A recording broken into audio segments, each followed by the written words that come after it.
So guys, for today's video I'm just going to be talking about the struggles, the sufferings that a lot of Nigerians abroad are going through.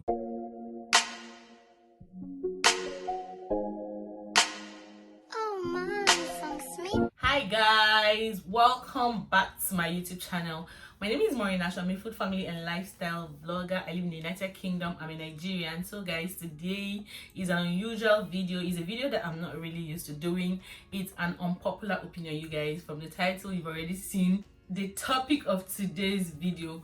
So guys, I've seen this unpopular opinion on Twitter, I've seen it on Instagram, I've seen it on a lot of social media platforms, and also like I've had discussion with my friends, I've listened to family members talk, and then a lot of times, a lot of people that live in the diaspora, a lot of Nigerians that live abroad, you keep hearing them say, oh, there's so much struggles here, there's so much sufferings here, there's so much pains here and all that. And I know a lot of YouTubers have also, addressed this topic before. And you guys, today, honestly, I feel like there's a need for me to really say my mind about what I feel about this popular opinion that Nigerians abroad are suffering and struggling. So for me, I agree and I also disagree on it. For today's video, I'm just going to be talking about the struggles, the sufferings that a lot of Nigerians abroad are going through, because I truly agree to that opinion that Nigerians abroad are truly suffering, and I also disagree. But on this video,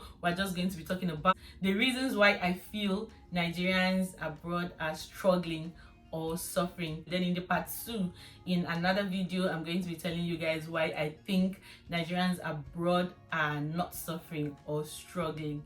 So if you want to hear more about this, please don't stop watching, keep watching. And if you're new to my channel, if this is the very first time of seeing this face, please don't forget to press that red subscribe button and put on your bell notification to know when next I send a video. And please give this video a like. If you like it, give it a like. So guys, in this unpopular opinion, I also want you guys to send a comment. If you're a Nigerian living in diaspora, please send a comment. Let me know the kind of struggles and suffering that you're going through in your own way. And if you're a Nigerian living at home, living in Nigeria, I want you to also send a comment and let me know what you thought the struggles would have been, So guys, let's dive right into this video. But first of all, let's define suffering. What is suffering? For me, I checked online because Google is very good. I checked the internet, I checked the dictionary, and it told me that, I wrote it down, let me show you guys. So it told me that suffering is to feel pain or something unpleasant, as in something that disturbs you, something that is not really what you would have liked on a good day. Something you don't like is what we call suffering. So when we are talking about this suffering abroad, it's not that kind of struggle. It's something that is an opposite of happiness, is what we call suffering. It is in the dictionary. I'm not the one that defined it. So for me, the first reason why I think Nigerians are struggling or suffering abroad is the cold. Judging from where we're coming from a place where it is very warm, the sun sets, it is very cool. It is not cold, but it is very cool. So we're coming from that kind of place, and this is where we have really grown up. A lot of Nigerians that complain so much about Nigerians suffering abroad and it being a struggle living abroad are the people that grew up in Nigeria. Growing up, you know that we have a very good weather in Nigeria. We have a very beautiful weather. Sometimes we have this extreme heat. When it is very hot, it will be so hot that so many times you feel like just coming out of your house and just sitting outside to receive the air. Like, we grew up in that environment where it is warm, it is cozy, cool. Now we're coming to a country where it is extremely cold. I can count countries abroad that is not very cold. They are not so much. So a lot of Nigerians living abroad are just not happy with the cold.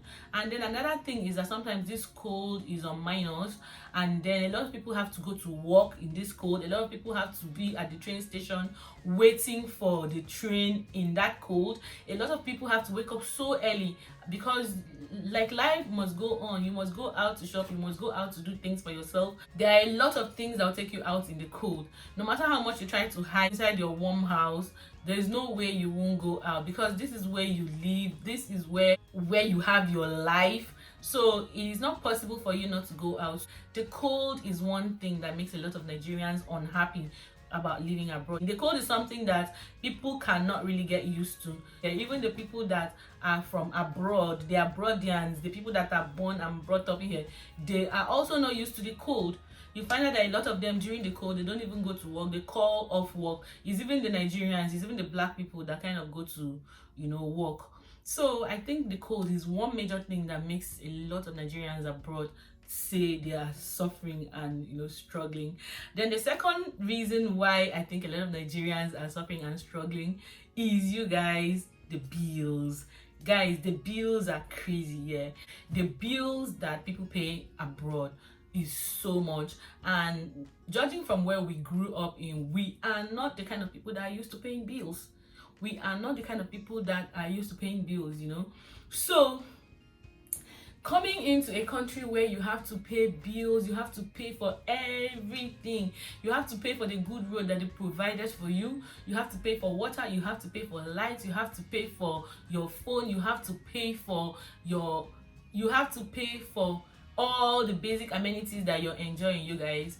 This is not what we were used to living in Nigeria. Living in Nigeria, you pay for these things if you want them, but here in abroad they provide this thing for you constantly, so you have to pay for it. They provide, like, it is a necessity. It is necessary that you recharge your electricity and gas. It is necessary that you use telephone. It is necessary that you pay your taxes. It is necessary that you go to the hospital when you're sick, so you have to pay for these things. When you're abroad, a lot of these basic amenities are something that you can't live without, you can't do without. Your taxes is compulsory, you have to pay for it. But I think back home in Nigeria, if you're not working or doing a certain kind of business, it is not compulsory to pay tax. But here they tax you for everything. Like if you're in the supermarket buying something, you're paying tax on top the things that you're buying. You're paying tax on every little thing. So sometimes you find out that someone would have worked, and at the end of the month, 50-60% of your earning is going straight to bills. Guys, I'm going to stress a little bit on the bills, you guys. In Nigeria, you can literally talk to your landlord to please give you another month to pay your rent. But abroad, you guys, you can't even talk to your landlord. Like, where will you see him? If you try it like first time and try it the second time and try it the third time, sometimes some people will not even give you the grace of trying it the second time. If you try like 2 or 3 times, they'll just send your name straight to the court. You go to court and the court will come and evacuate your things. You'll be forced to move out to find another house. So abroad, there's nothing like oga beg. You see, like if you beat traffic, you just, as you're getting home, you see your bills.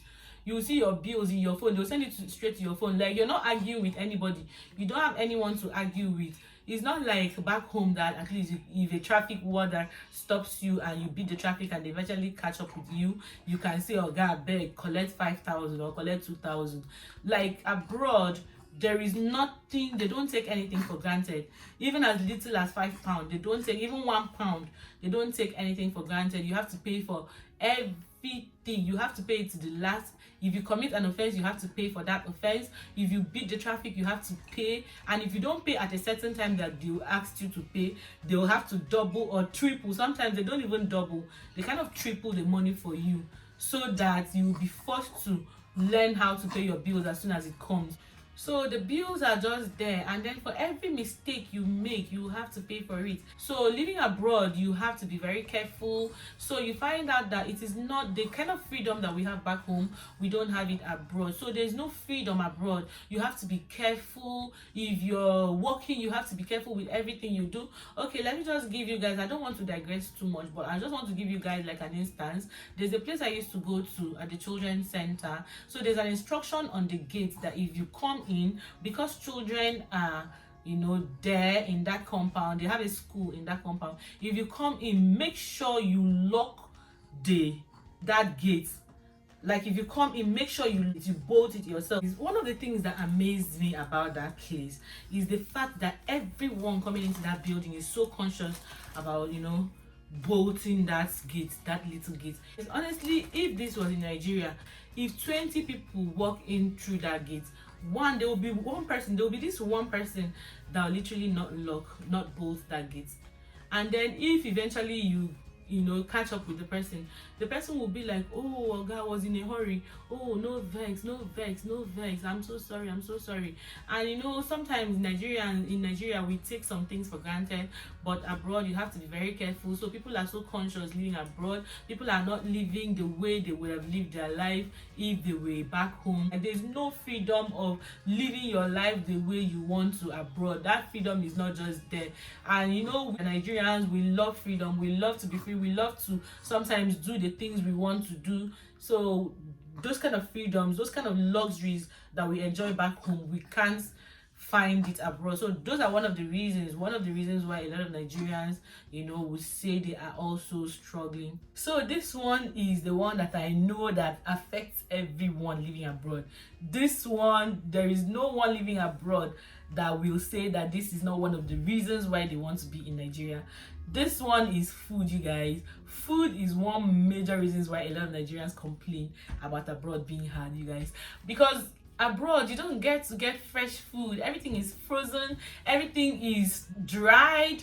Every Nigerian will tell you that, oh, I wish I was in Nigeria where I can get fresh food. Oh, how wish I'm in Nigeria. Oh, when I go to Nigeria, I'll eat this, I'll eat that. You hear people say that, oh, in Nigeria you can get snails, you can get fresh fish, you can get so many fresh vegetables. The food is another reason why Nigerians complain. Another thing also, you guys, is the fact that there is no much social life abroad. There is no much social life abroad because everybody abroad is busy. Everybody is working, trying to pay bills. Every family, is so into their work, into their family life, that it is really, really rare for you to see where people are really having fun. Even if they must have fun, it's something that they have to plan. It's something that is once in a while. It is not really the way it is in Nigeria. In Nigeria, there are sometimes in Nigeria that you will have parties upon parties, you have weddings upon weddings to go for, you have children's dedication. Sometimes the thing with Nigeria is that you don't even need to have an invite. Somebody, if they invite your friend can say, oh, let's go together. Or if they invite your sister can just call you and be like, join me, follow me, let's go to this party.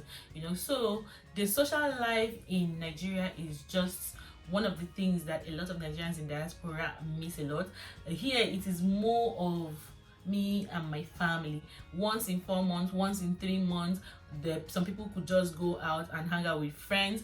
But in Nigeria, you can call up a friend as you're closing from work. You can call up a friend. Can we meet at so garden? Can we just sit out and gist? Or can I meet you in your house? Or can we have a drink in a restaurant? Or can we have, But here, before you have any plans of going for lunch or dinner with anybody, you guys would have planned it like ahead, because the person is not going to leave his work when he's supposed to earn money and pay bills to come and start hanging out. Another thing is the loneliness, you guys. It is so lonely abroad. And then Nigerians are the kind of people that they love their families, their extended families. Some people love their parents. They can't do without their parents. They can't do without their siblings. They can't do without their loved ones. Friends, some people can't really do without friends. So you find that most times when some people are missing their loved ones, feeling bad and feeling like it is a struggle living abroad. So the fact that a lot of Nigerians get to miss their loved ones is one of the reasons why Nigerians always say that they are suffering abroad. Because this saying is mostly people that live abroad that will always say, don't come abroad, abroad is hard, abroad is filled with a lot of suffering. So it's mostly people that live abroad that discourages people, that says these things.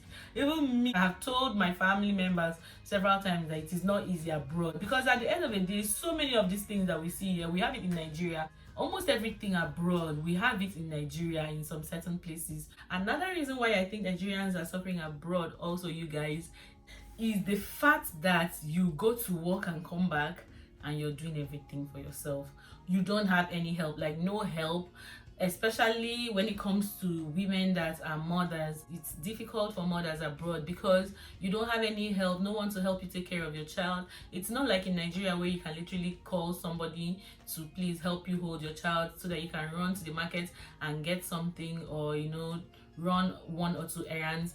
Here abroad, your house help, your everything, you have your partner to help you.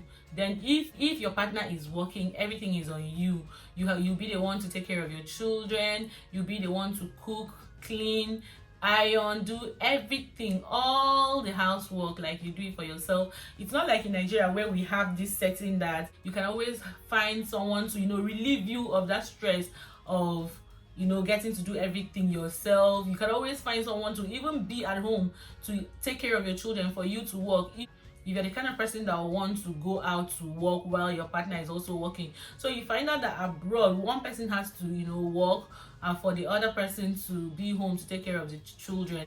In a situation where the two partners are working, what they do is that they end up not even seeing themselves so much. Maybe in a whole week they might have just 1 day or 2-3 days to themselves. You find out that maybe the man will go to work in the morning and then come back in the afternoon or evening to take care of the kids, while the woman now leaves to work at night. So they have a way that they kind of balance it.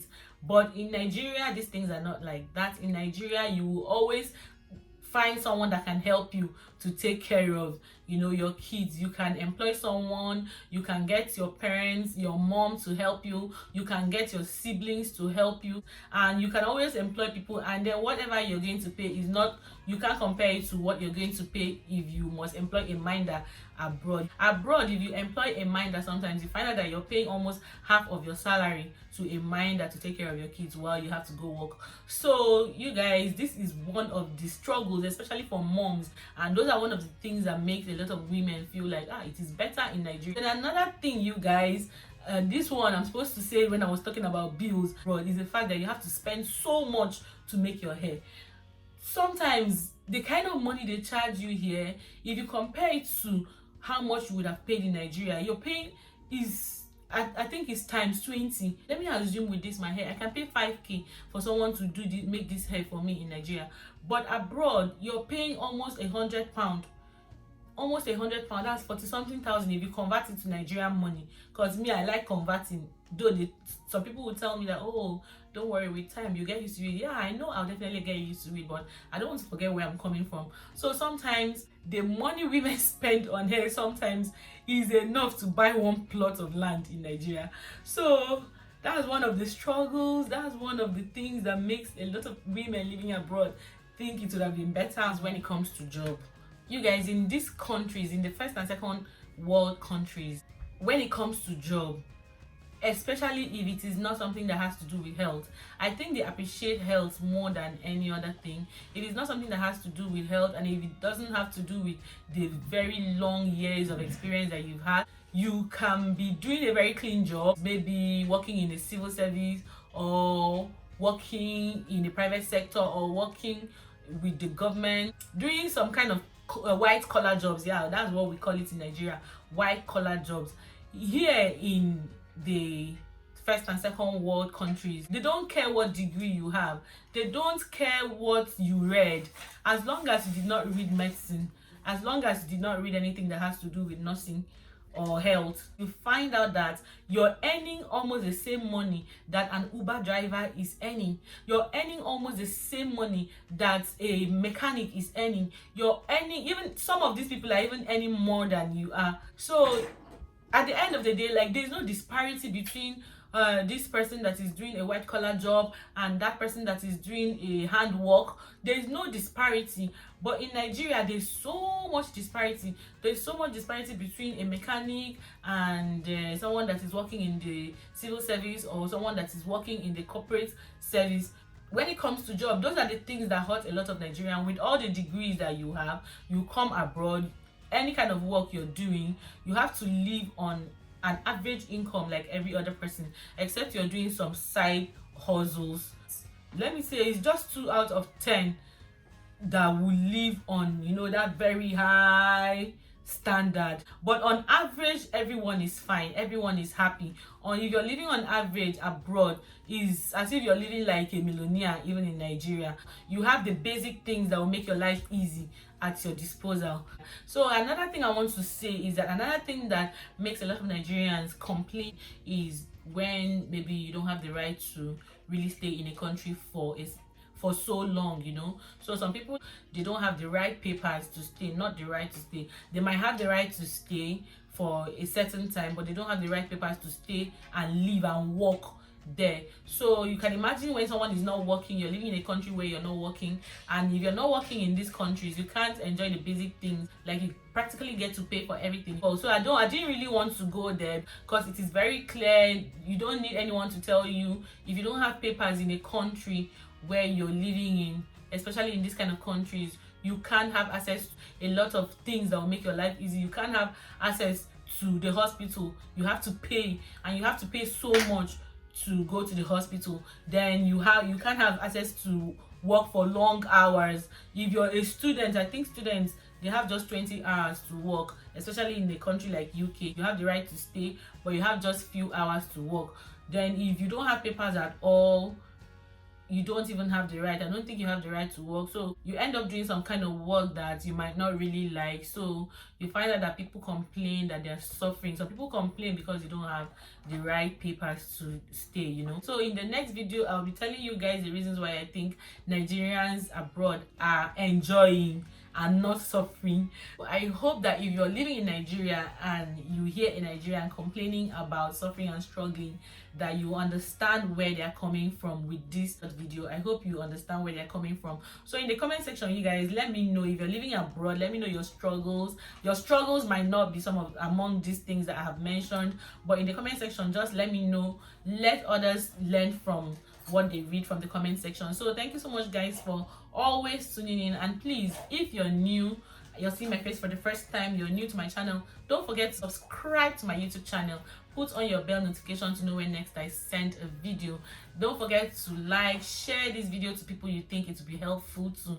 Thank you so much, guys, for always tuning in, and see you guys in my next video. Bye, guys.